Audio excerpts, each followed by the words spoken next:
কোনো রকম শুকনো মরিচের গুঁড়া বা হলুদ গুঁড়া ছাড়াই এই মাছের রেসিপিটা এইভাবে আমি যেদিন বানিয়ে নিই সেদিন আর কাউকে ভাত খেতে বলতে হয় না।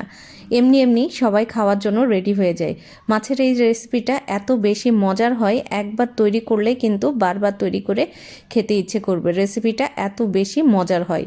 অতিথি আপ্যায়নেও কিন্তু এই রেসিপি আপনারা তৈরি করে দিতে পারেন। তো চলুন রেসিপিটি শুরু করি। ফার্স্টেই আমি একটা ফ্রাই প্যান নিয়েছি আর চুলাটা হাই হিটে আছে। সামান্য একটু তেল দিয়ে এর মধ্যে আমি দিয়ে দিলাম 8-10টা কাঁচামরিচ এবং 2টা বড় বড় সাইজের পেঁয়াজ। এবার পেঁয়াজটা একটু ভেজে নিব। পেঁয়াজ এবং কাঁচামরিচ দুইটাই ভালোভাবে একটু ভেজে নিতে হবে। এর মধ্যে দিয়ে দিব 1 মুঠো পরিমাণ ধনিয়া পাতা কুচি। এবার ধনিয়া পাতা দিয়েও পেঁয়াজ কাঁচামরিচের সাথে খুব ভালোভাবে ভেজে নিতে হবে। ঝালটা আপনি যেরকম পছন্দ করেন ঠিক ওভাবেই আপনি অ্যাডজাস্ট করে নেবেন। দিয়ে দিব সামান্য একটু জিরা আর দিয়ে দিব 1 টেবিল চামচ পরিমাণ সরিষা। আমি এখানে কালো সরিষা নিয়েছি, আপনি চাইলে সাদা কালো দুইটা মিক্সড করেও ব্যবহার করতে পারেন। সব কিছু আবারও তেলের সাথে খুব ভালোভাবে ভেজে নিতে হবে। সরিষা এবং জিরাটা ভালোভাবে ভাজা হয়ে গেলে আমি এই মশলাগুলো একটুখানি পানি দিয়ে ব্লেন্ডারে ভালোভাবে পেস্ট তৈরি করে নিচ্ছি। তো আমি এবার ব্লেন্ডারে নিয়েছি, এবার পেস্ট তৈরি করে নিলাম। আর ওই প্যানেই আমি মাছগুলো ভেজে নিচ্ছি। এখানে আমি রুই মাছের পেটির পিস নিয়েছি, আপনি চাইলে যে কোনো বড় মাছের পেটি অথবা গাদার পিস নিতে পারেন। মাছটা আমি একটু কড়া করেই ভেজে নিব। তো মাছটা খুব ভালোভাবে এক পাশ ভাজা হয়ে গেলে কিন্তু অপর পাশটাও ভালোভাবে ভেজে নিতে হবে।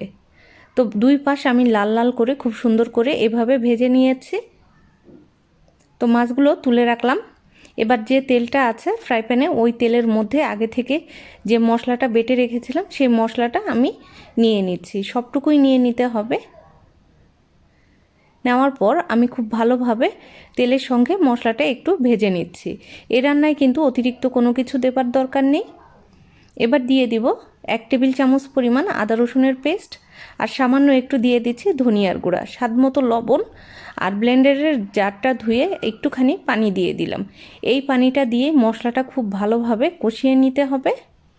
তো দেখুন মশলাটা কষাতে কষাতে কিন্তু খুব সুন্দর একটা কালার চলে এসেছে। এর মধ্যে কিন্তু আর কোনো মশলাই দেওয়ার দরকার নেই, এইটুকু মশলাই যথেষ্ট এই রেসিপিটার জন্য। তো খুব ভালোভাবে আমি মশলাটা ভেজে নিয়েছি। এবার আমি মাছটা মশলার মধ্যে দিয়ে কিছুক্ষণ কষিয়ে নিব।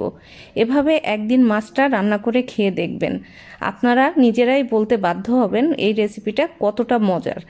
একদিন জাস্ট বানালে বারবার কিন্তু বানিয়ে এই রেসিপিটা খেতে ইচ্ছে করবে। তো মশলার সাথে মাছগুলো বেশ কিছুক্ষণ কষিয়ে নিলাম। এবার দিয়ে দিব 1 কাপ পরিমাণ পানি। পানিটা দিয়ে মাছের সাথে খুব ভালোভাবে আমি মিক্সড করে দিচ্ছি। এই পানিটা দিয়ে কিন্তু মাছটা ভালোভাবে সিদ্ধ হয়ে যাবে।